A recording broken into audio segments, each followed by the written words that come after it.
Welcome to It's Beyond the Food podcast. I'm your host, Stephanie Dodier, non-diet nutritionist, coach, and founder of the non-diet coaching certification. And today I answer the question, but Stephanie, can you really coach health without co-opting diet culture?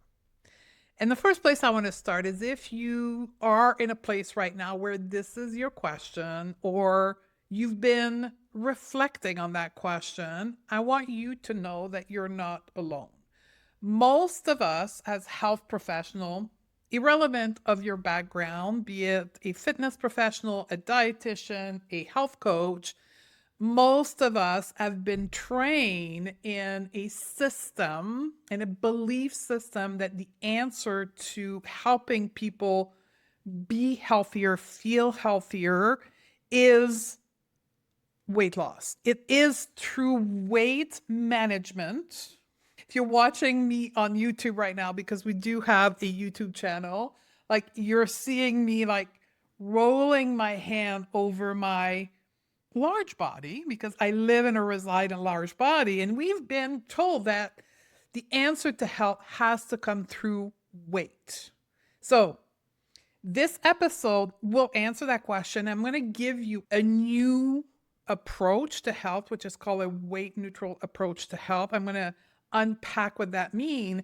And I'm also going to give you a tangible action you can take with your client that have nothing to do with weight and diet culture. Not only weight, but also how we approach particularly food, how you can take action, 8 different angles that you can look at your clients without making it about weight or diet culture. So we're going to walk through this episode, and you're going to probably need a pen and a paper. And also, there will be a ton of resources associated with this podcast episode. So if you want to access the resource I'm going to outline throughout the episode, there's 2 ways.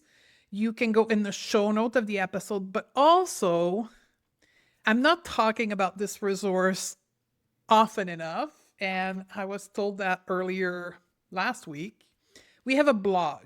I have been creating blogs for the last 8 years now, and these key episodes that are not going to be in demand, we create a blog associated with that. And in that blog, I will put all the links, also the resources. This is one of those episodes that you will want to access the blog version of this episode, because it will have all the link, visual component with this episode. And you can find the blog on our website, stephaniedodier.com/blog. So let's get started with introducing a way of talking, coaching, even for the licensed practitioner, treat health that has nothing to do with weight loss or diet culture. And in case you're tripping over this piece of content and you're like, first of all, Stephanie, what is diet culture? So diet culture is a system of belief that associate health with weight, that values the size of one's body to their moral standing in society, to their worth into the world. Diet culture is a system of belief. It's a systematic way that we have in modern society, probably since the late 1800s, to view health, worth, in order for us to access a moral placement or a standing in society.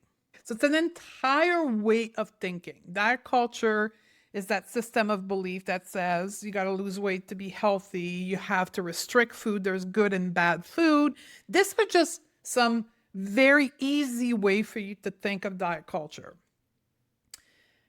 Now, diet culture, because it's a systemic system of belief, it then, I like to use the word radiates, it influence how we're being trained at health professionals, right?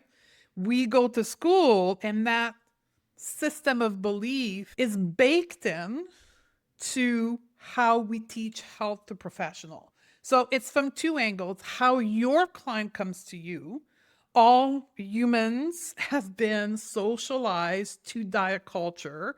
So if you live in a society like in America, in Europe, in Australia, like a modern society where the basic needs are fulfilled, it's very much likely that you have been socialized to then think of health, think of who you are as a woman through the lens of that belief system that is diet culture. And then you went to school, you took a certification, a training program, and that same belief system and viewpoint was baked into the way you were trained.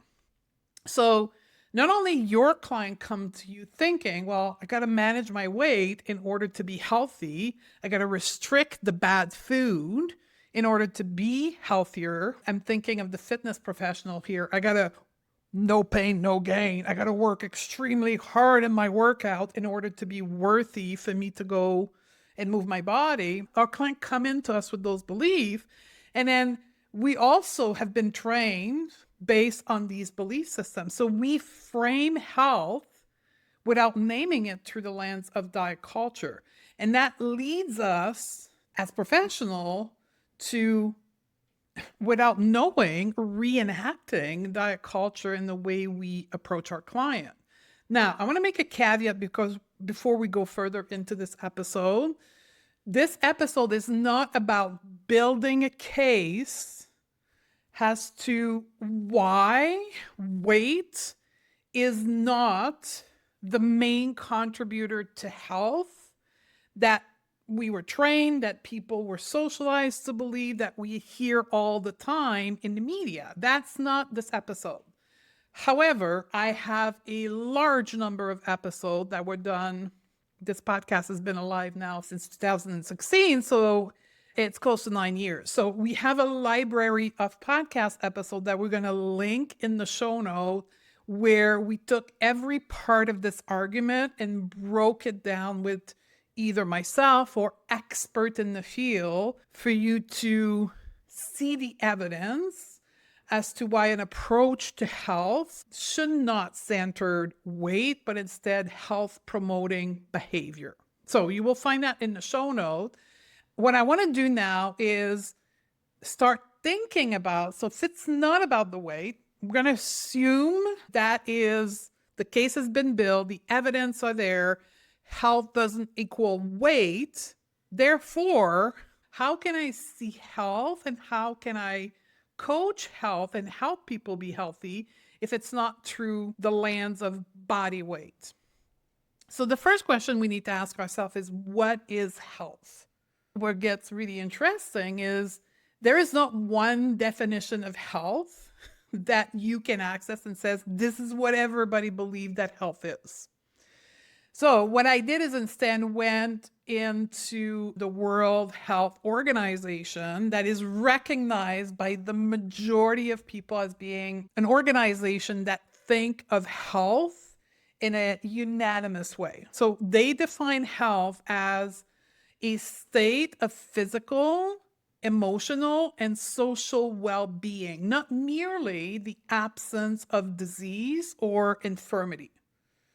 That's their definition. I like to think of health in the way that I teach health as a system that allows you to adapt to your external environment. And one of the prime examples of that is when we are faced with a virus. When we go in an environment and there's a virus floating in the air and we breathe in, absorb this virus, our health will kick in a number of systems in order to adapt to that virus that came into our body.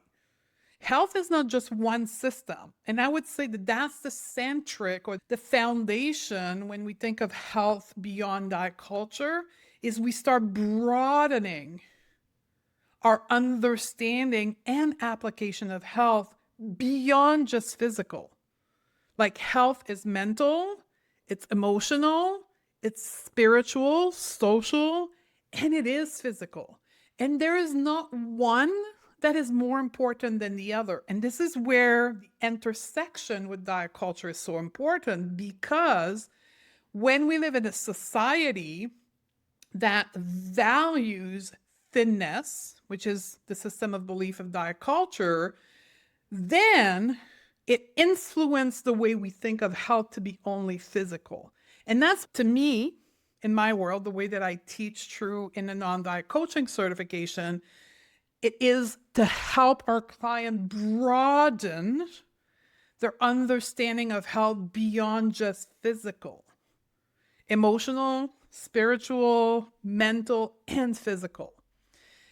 The other aspect of health we want to consider when we take a weight neutral approach to health is also the person in front of us, the intersection of all their identity, their past experience, the environment where they come from.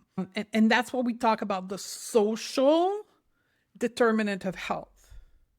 Someone with a different background, a different upbringing, being raised in a different space and environment, even if it is still within America, will have a different reaction, a different adaptation of their health mechanism than someone who's been raised in a different place with a different background. So social determinant of health is probably where there's most impact as a professional for your own training to see and start looking at your client differently when it comes to health. So I've linked to the social determinant of health, both in the blog and into the podcast, if you've never heard of it, for you to go dig into that and start, again, yourself, broadening your understanding of what influence health in all the people you work with.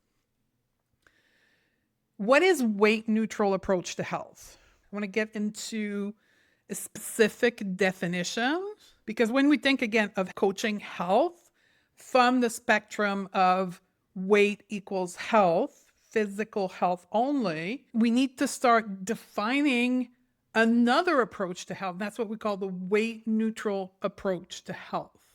A weight neutral approach to health is based in the fundamental concept we just talked about, that a person's health or person risk towards health cannot solely be assumed based on the number on the scale, based on their weight. The weight neutral approach to health acknowledges that body weight is one of the many complex elements that contributes to one's health.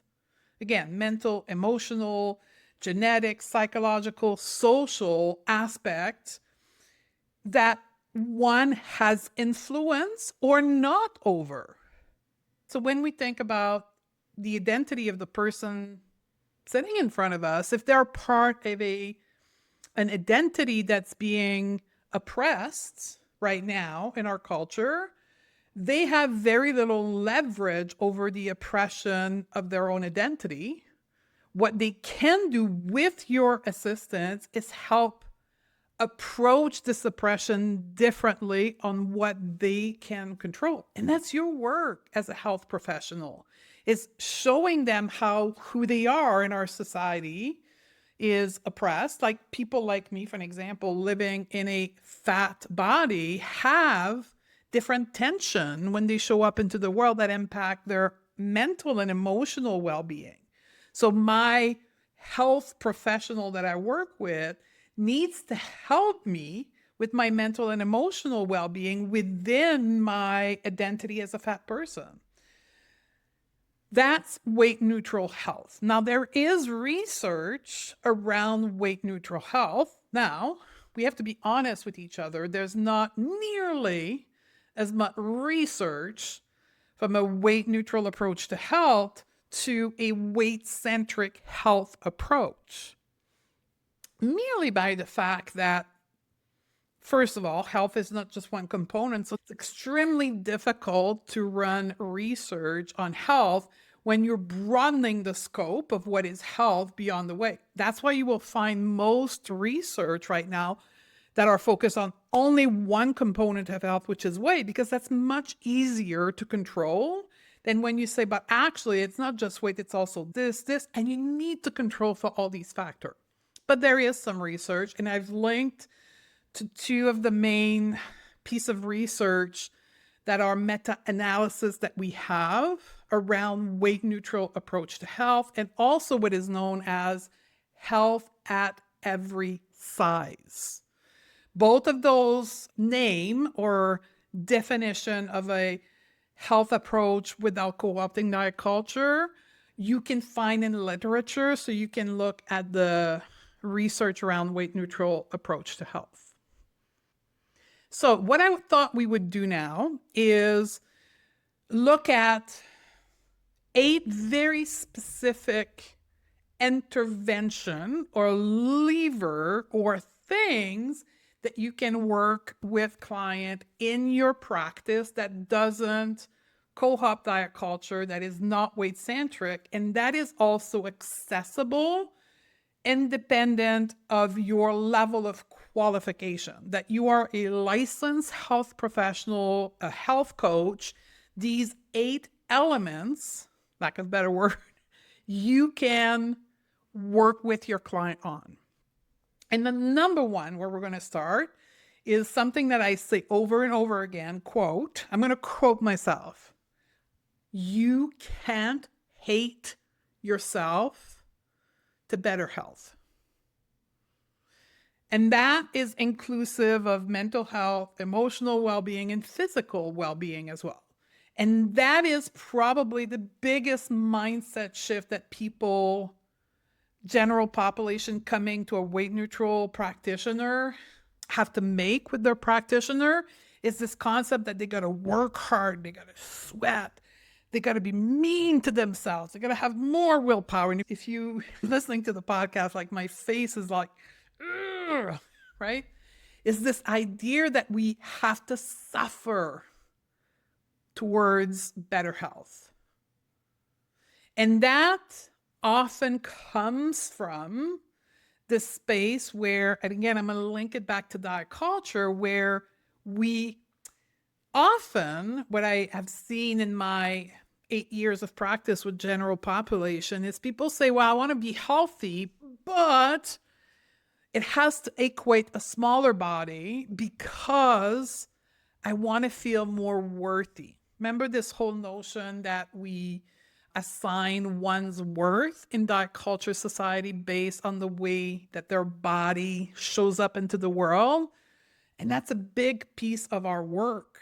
We have to untangle the two, and we have to help our client and our patient accept themselves, be compassionate in their behavioral journey towards better health, instead of hating themselves towards a better health. And the unknown component here, if you are a health practitioner that works with general population, is body image. Body image, and most specifically, like my expertise has been my entire career, women. So I have colleagues that I can refer you if you're working with men, but they will tell you that a strong percentage of their general population is also presenting with body image or body dissatisfaction. But I can tell you, if you're working with women, I think the latest statistic was something around 84% of women were dissatisfied with the way their body shows up into the world, their body image. So the link between how they feel about their body and health is undeniable. And we know again from research, if we go specifically into the eating behavior, that the number one promoter of disordered eating behavior is body dissatisfaction. When we look at people with body image, body dissatisfaction, before they work with a professional, that is, we can almost assume that there is a level of disordered eating. So you can't hate yourself to help. You have to work on the body image in order to access health promoting behavior that are sustainable for the rest of their life. 2, you can't stress yourself to health either. So if we put aside body image just for a moment. This whole notion of we've got to work hard, we have to sweat, quote unquote, we have to restrict, we have to work hard. Often that comes with stress. So we can't stress ourselves to sustainable health promoting behavior. The emotional component of building health promoting behavior is the cornerstone of a weight neutral approach to health. So working with emotional intelligence with your client, and we're going to get to the world of behavior in just a minute here, is what will ensure consistency, not perfection, but consistency and, quote, sustainable long-term health promoting behavior, because that's what all our clients want. They don't want to build health promoting behavior that's going to last 6 months. They want to work with you once and then maintain their health promoting behavior for the rest of their life. And that comes through emotional well-being. And I'm going to go to number 3, which is mental well-being, because our thoughts, our clients' way of thinking is what creates their emotion. So when we go into the world of emotional well-being, we necessarily need to go into the world of mental well-being and the awareness of how our clients' ways of thinking, belief systems, specifically around health, around bodies, around food, will trigger the way they feel about health, food, and body, and therefore behave. So cognitive behavior coaching, and then no, you don't have to be a therapist to work with people in emotional well-being. There's a framework called cognitive behavior coaching, which allows you to coach people at their thoughts, emotional, and then behavior level without being a licensed mental health practitioner. I have podcast episodes that speak to that. I'm going to assume we're all aligned here. And if you're like, what is she talking about? Go to the show note and access the other podcast episode, which describe that in more details. Number 4, instead of thinking about health from a place of checklists of things we need to do and add to our list, we need to make a shift to self-care. We need to help our client think about not doing things that's going to equal help, but how can we care for our own well-being through genuine, compassionate self-care. And again, broadening the scope from just simply physical to mental, emotional, and spiritual well-being alongside physical health. Number 5 is introducing self-compassion. And again, when we live in a world that's entrenched in diet culture, the relationship that people have been taught to have towards health is not one that is compassionate. It's one that's very harsh, if not violent, in order to behave in the way that they should be behaving so that they can get smaller body and better health. So when we think about building up new behavior, when we think about how does one build new behavior, we got to change our thoughts, mental health, we got to change our emotional well-being, and then we have to build the habit. We need to build the habit to, I'm looking at my water container here, we had to build the habit of filling up our water bottle, of going to bed early at night, of processing our emotion. We need to build those habits. And the only way to build those habits is by struggling with implementing new habits. And that takes time. I call that courting your habits, courting your new behavior you want to have. And that takes weeks and months. And through this courting of those new behavior, we're going to fail.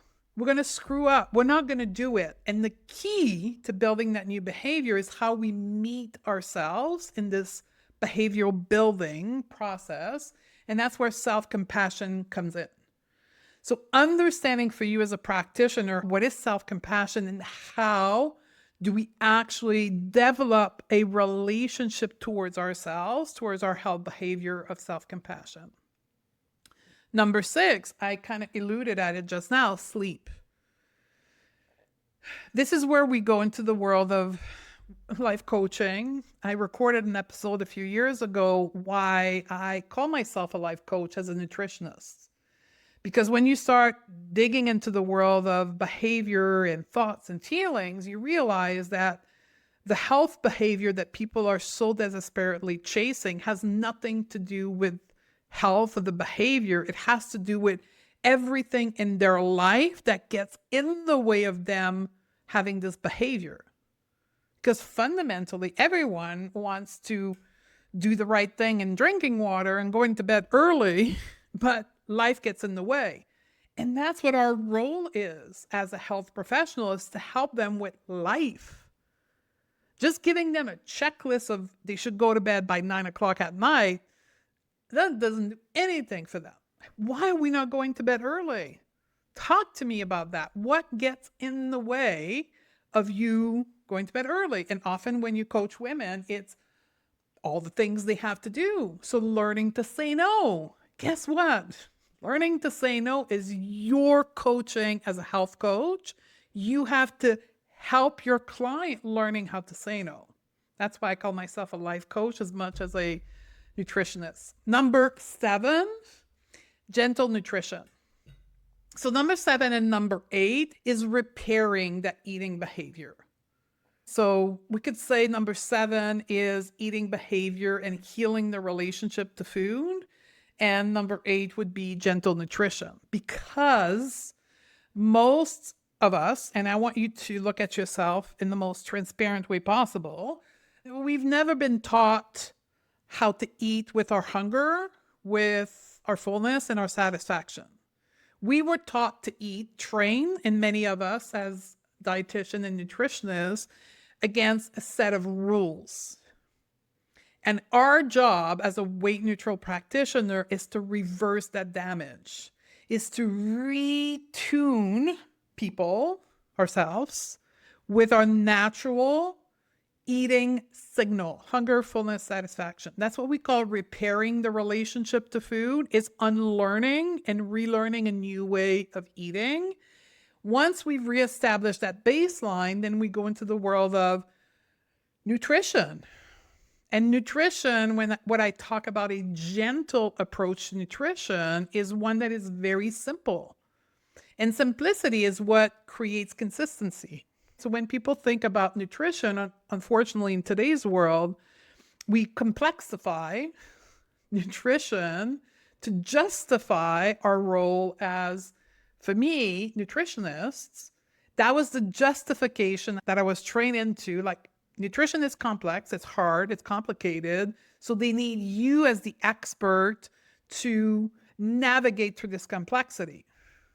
But the truth is, nutrition is not complex at all. It's very simple. And that's the world of gentle nutrition. So we have to relearn a much gentler, simpler way of understanding nutrition, that it can actually be something that general population, our client, can live with and navigate without consistently needing an expert to help them make, quote, nutritious choices. So that's how you can coach health. There's more. I just went through 8, but there's more ways, more things that you can do to help people with their health from a place of sustainability, lifelong health promoting habits, without being tangled into diet culture and a weight-centric approach to health.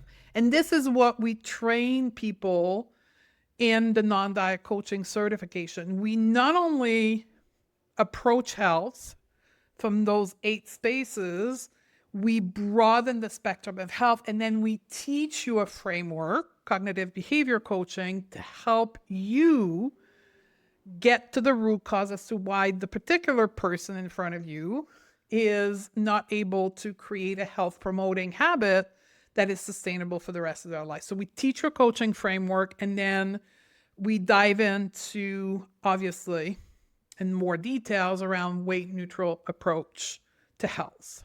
If that interests you, the non-diet coaching certification, join our wait lists. So stephaniedodier.com/waitlist. If you're listening in a timely fashion, we are rolling out cohort number 13 in October 2025. So I'm going to close with this quote here. Coaching health without diet culture isn't just possible, it's essential. It's essential for us as a society to access health. And I think it's coming, where we're going to realize that the reason why we are so privileged, and we'll just talk about America here and Europe and Australia, like modern, rich society, we're so privileged, yet we are so unhealthy, is because we are addressing health from a diet culture lens instead of a weight neutral approach to health. That's my opinion. That's the world I live in. I would love to hear from you. So hopefully you enjoyed this podcast. Reach out to me on social media and give me your thoughts. I'll see you in the next episode. Want to coach behaviors, not bodies? Learn the mindset tool and the method that create real changes? Join the waitlist for the next cohort of the non-diet coaching certification at stephaniedodier.com/waitlist. That's where the real training begins, and I'll see you on the other side, my sisters.